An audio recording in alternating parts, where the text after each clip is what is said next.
गुड्डू एक 7 साल का होशियार और प्यारा बच्चा था जो अपने माता पिता के साथ एक छोटे से गांव में रहता था। उनके घर की हालत कुछ खास नहीं थी, मिट्टी की दीवारें, फूस की छत और टूटी हुई चारपाई। लेकिन उसके सपने आसमान से भी ऊंचे थे। हर सुबह वो अपने पिता के साथ खेत पर जाता और रात को माँ की कहानियां सुनते सुनते सो जाता।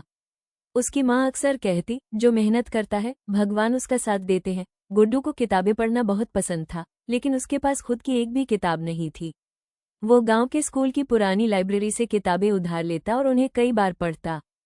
एक दिन स्कूल से लौटते समय उसे एक बूढ़ी दादी जंगल के पास बैठी मिली। उनके पास एक टोकरी थी जिसमें पुराने फल रखे थे। गुड्डू ने पूछा, दादी आप यहाँ अकेली क्यों बैठी हैं?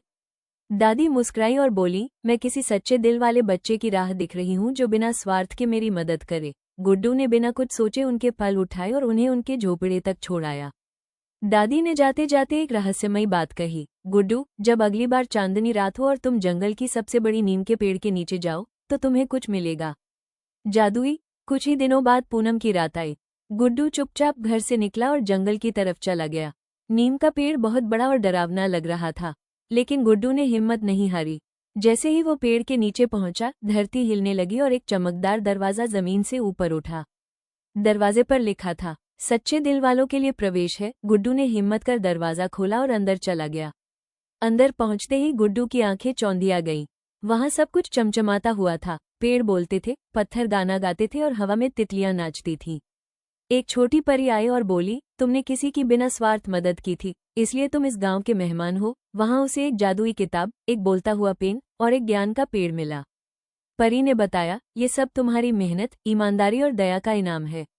लेकिन ध्यान रहे, इन चीजों का उपयोग केवल अच्छे कामों के लिए करना। गुड्डू ने वादा किया, मैं इन सब का उपयोग केवल दूसरों की भलाई के लिए करूंगा। गुड्डू जादुई गांव से लौट आया, लेकिन अब वो बदल चुका था।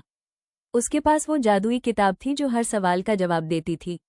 वो पेन अपने आप सुंदर चित्र बना देता था और ज्ञान का पेड़ उसके सपनों में आकर उसे नई बातें सिखाता था।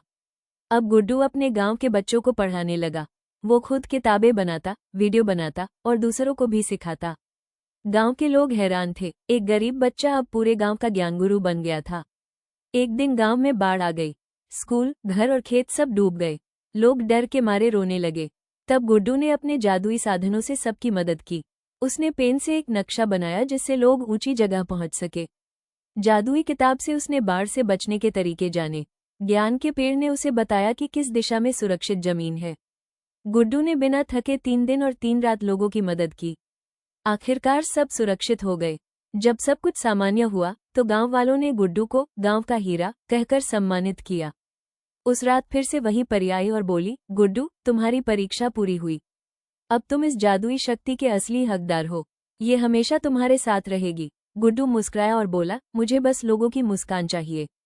यही मेरी सबसे बड़ी शक्ति है। चेक मार्क सीख ग्रेटर दैन। अगर दिल सच्चा हो और मन में सेवा का भाव हो तो भगवान भी मदद करते हैं। मेहनत, ईमानदारी और दया, यही सच्ची जादू की कुंजी है।